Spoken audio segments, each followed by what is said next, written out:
pagi, sahabat Arus News. Alhamdulillah, kita pagi ini sudah bisa bersilaturahmi di SMA Pasundan 2, tepatnya di Jalan Ciamplas nomor 167 Kota Bandung. Dan di hadapan saya ada dua wakil kepala sekolah dengan Pak siapa Pak? Saya dengan Adi Pak.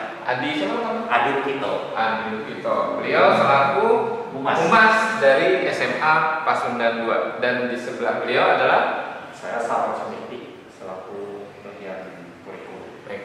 Baik sahabat Arus News, kita akan bincang-bincang sedikit. Pak Adi Kito. Iya. Kalau melihat SMA Pasundan 2 ini sudah berapa tahun berdiri? Sudah lebih dari 90 tahun kita berdiri. Dari tahun kita berdiri itu dari tanggal 20 Agustus 1980. 1980, berarti sudah berapa angkatan alumni yang sudah? Itu di atas 20 tahun, 20 angkatan sekitar 40-an. 40 angkatan ya, itu luar biasa. 40 angkatan sahabat Arus yang cukup senior ternyata SMA Pasundan 2 di Kota Bandung ini. Ya. Lalu yang nggak kalah pentingnya, ada berapa penjurusan di SMA ini saat ini? Saat ini di SMA Pasundan 2 untuk penjurusan kita ada 2 jurusan, yaitu jurusan IPA dan IPS. Seperti itu. Dari berapa siswa sekarang ini Pak? Saat ini itu siswa kita sekitar 750-an. 750. Ya, dari kelas 1, kelas 10, 11, 12. Oke. Sahabat Arusnya, di hadapan kita ada bidang kurikulumnya. Kita akan tanya Pak Sarwo, untuk kurikulum menghadapi era pandemik ini Pak, apa yang disiasati oleh bidang kurikulum agar siswa dalam PJJ, pembelajaran jarak jauh ini, bisa enjoy, bisa masuk, lalu bisa sederhana, baik ke gurunya, tekniknya maupun ke siswanya. Seperti apa Pak? Oke, terima kasih. Assalamualaikum warahmatullahi wabarakatuh. Saya Sarwo Sumiti, bagian kurikulum dari SMA Pasundan 2 Kota Bandung ini.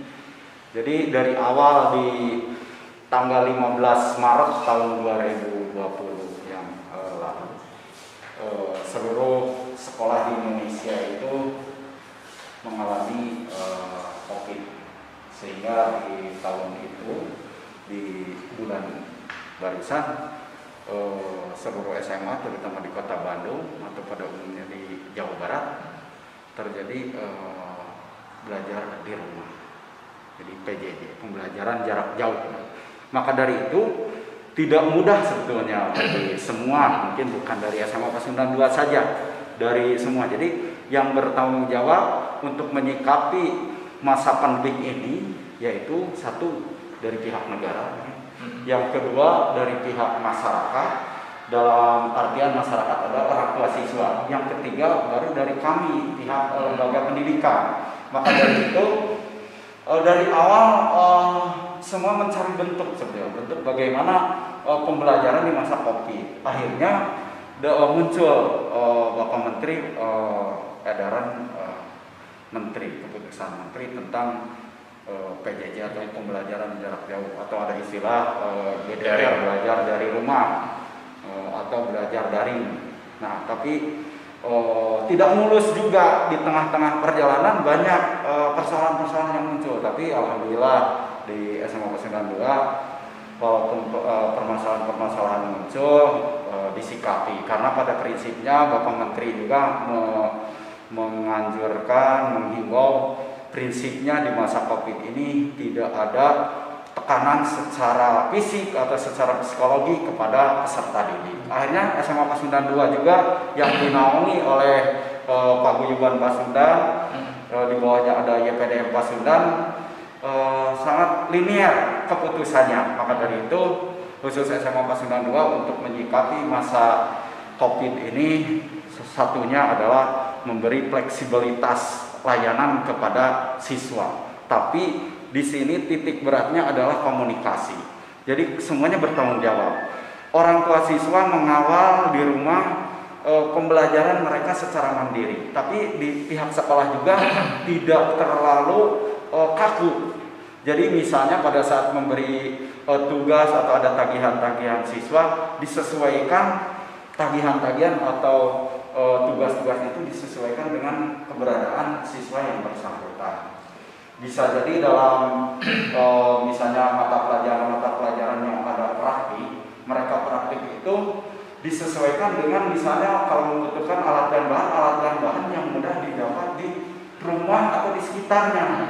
Jadi itu salah satu apa yang Pasundan 2 lakukan. Kemudian Pasundan 2 juga dari awal membuat SOP-nya. Jadi kita ada SOP apa yang dilakukan oleh guru Sivitas Pendidikan SMA Pasundan 2, semuanya itu ada SOP yang dikeluarkan oleh Bapak Kepala Sekolah SMA Pasundan 2, yaitu Bapak Dr. Radas Agus Setiana MSI. Nah, selain itu, misalnya di dalam PJJ atau BDR mereka ada hambatan misalnya di dalam kuota atau misalnya jaringan. Kami tidak kaku gara-gara itu jadi terhambat. Jadi kita bisa melakukan pembelajaran secara daring atau secara luring atau kolaborasi dari dua-duanya. Jadi kami misalnya kalau ada siswa yang misalnya bermasalah di dalam kuota atau sejenisnya, maka mereka bisa mengerjakan secara manual dan bisa diserahkan ke sini, tetapi dengan menggunakan protokol kesehatan dan ada jadwal. Baik, sahabat Martinus, menarik sekali. Kita kembali ke Pak Adi. Pak Adi, ya, menghadapi era pandemik ini, bagaimana adakah ekskul yang mempunyai terobosan agar siswa juga tetap berekskul ya? Seperti apa? Ya, di kita memang ekskul terbilang cukup banyak, dan masing-masing dari para pembina atau pelatihnya juga sudah berinovasi bagaimana caranya menghadapi di era pandemi seperti ini. Ya balik lagi semua juga rata-rata akhirnya kembali ke apa yang namanya ya kapasitas komunikasi ya. Komunikasi juga kita coba nanti kolaborasikan yang dari rumah misalnya. Salah satunya adalah yang dari akustik misalnya. Jadi masing-masing silakan menginginkan alat musiknya, nanti kita berkolaborasikan jadikan satu seperti itu. Terus misalnya dari kabaret ya, dari kabaret juga sama seperti itu. Jadi masing-masing nanti dicari temanya apa dan bagaimana.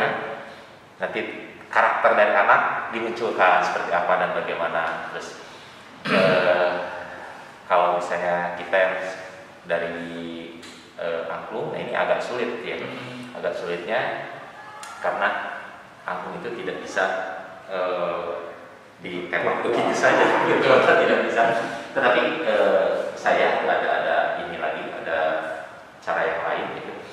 Tetap supaya mereka itu tetap berjalan.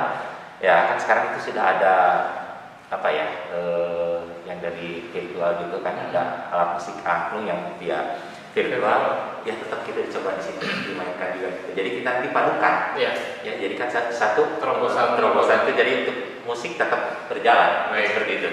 Baik, saudara-saudara, terakhir barangkali Pak Adi, ya.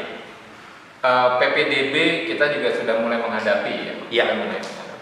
Adakah terobosan yang dilakukan Humas untuk menjaring siswa yang akan menyongsong PPDB ini? Kan ada yang apakah mereka harus mengunjungi fisik datang ke sini, ataukah ada web yang bisa dia lakukan? Itu seperti apa?